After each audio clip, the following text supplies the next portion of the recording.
Jermaine, thank you so much for joining me in Thanks for studio having me. today. Thanks for having me. I'm so excited. This is like, this is like a kid in Christmas, right? Because I literally, Jermaine, like literally was growing up with you listening to your music. Yeah. And so, I mean, when you had Chris Cross, the Brad, all of these amazing acts coming through, what was your motivation in the music business? Just to put out as many artists as possible. Barry Gordy is my idol when it comes to CEOs and record companies, and just the way that he did it, and the way that the artist level that he had, and the level of artists he had, basically, and the number of artists that he was putting out. That was something that really motivated me to be like, if I want to be talked about ever, I should try to get my level up to try to do what he's doing. I never did it.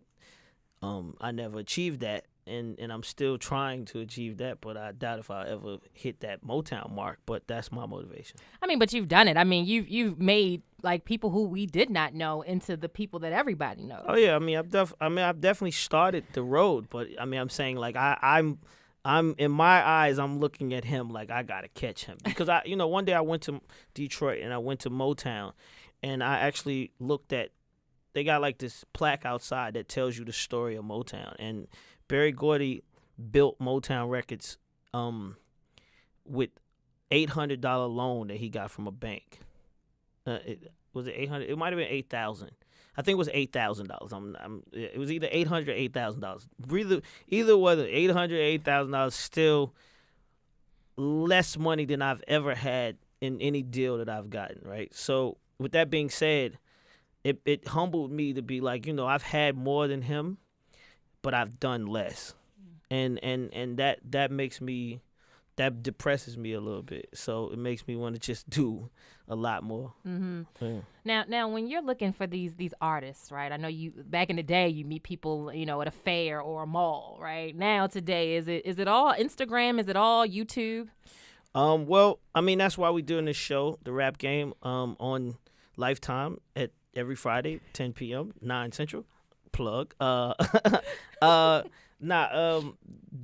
what the show basically addresses, is kids of today, versus the kids that used to be, like versus like a Bow Wow or Crisscross. What the difference is that these kids come with the internet, and they come with numbers and things that make them not believe that they need a Jermaine Dupri, and make them believe that they don't need a CEO or anybody involved with their life, and that's not really real as far as I'm concerned. And I mean, how do you change that mindset though, Jermaine? I'm sure that's got to be a challenge, because Well, you have to. That's what we're doing on the show. Basically, my watch is going crazy over here. We basically are turn it off. We basically taking them through the Jermaine Dupri boot camp for 8 weeks. And what that does is I introduce them to artists. I see if they know how to do interviews, see if they know how to dress themselves, see if they know how to write their own lyrics, see if they can perform, see if they know how to dance. I take them through everything that I feel like young entertainers should definitely hold in their bag of tricks. They should definitely know how to do all of these things. One thing I really have to ask you though, because I was looking at a couple of videos with the young entertainers, and the messaging is a little different than what I grew up on, in the inception of like the hip hop game, the hip hop business. How do you address that, or is that something that you even talk about in your show? Well, put it on the table. What are you talking Meaning about? like the misogyny and like the I know that What music. young artists have you heard do that though? Well, let me say this. I saw some videos. Of who? Lil Poopy. Okay. And I knew it was Lil Poopy. I'm just saying, like, he knows Lil Poopy. He know about Lil Poopy. Say his name. I see Lil Poopy got a girl waxing his rims on a Lamborghini or whatever it was, and I was just confused because this woman was my age, maybe she's in her 20s, but I mean she was close. Yeah. So I mean, Young women like. Oh no, that's. Okay, go ahead. Keep going. Go ahead. But I mean, you've seen it. Like, you've seen the evolution of where the songs come from and where they've gone. And do you think that that's something that could have staying power? Like, do you think they'll be singing Little Poopy 20 years from now? If he wins, I would hope that that's my goal to make that happen. But as far as I'm concerned, if you watch the show, I don't condone what Poopy was doing prior to coming to meet Jermaine Dupri. I believe that I don't fault anyone because I don't think it's not a instruction booklet out here that tells people what they should do and how they should do it. The music industry is like dodgeball. It's like you standing there with the ball and you see people walking by and you just trying to throw the ball at them, and whoever hits and they look, that's what you happy about. So that's what artists do in the music industry. They just try to say anything to make somebody look at them. And as soon as people look at them, then they feel like they made it. Did they make it in the right way? It's never been said yay or nay, but that's not what they care about.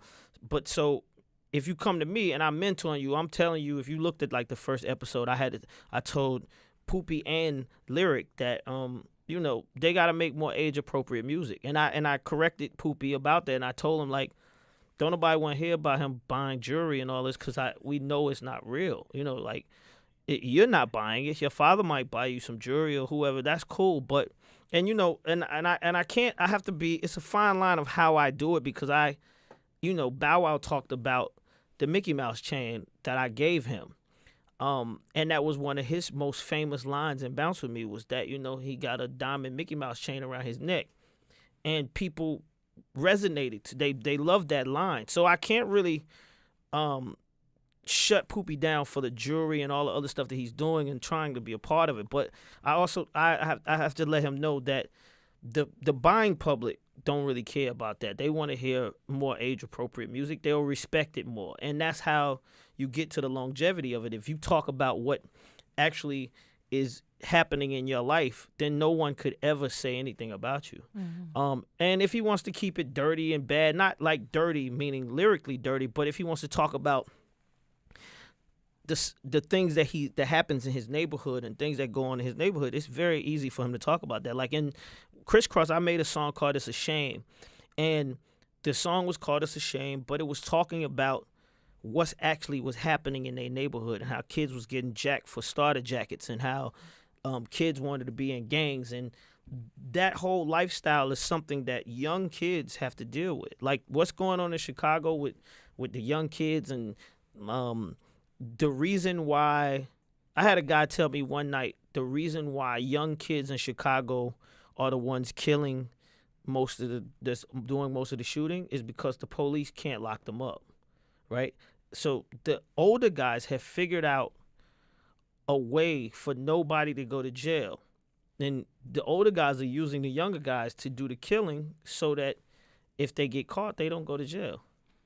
And Jermaine, I know that you've been influencing so many, and you have this show Moguls that's coming out as well. Yeah.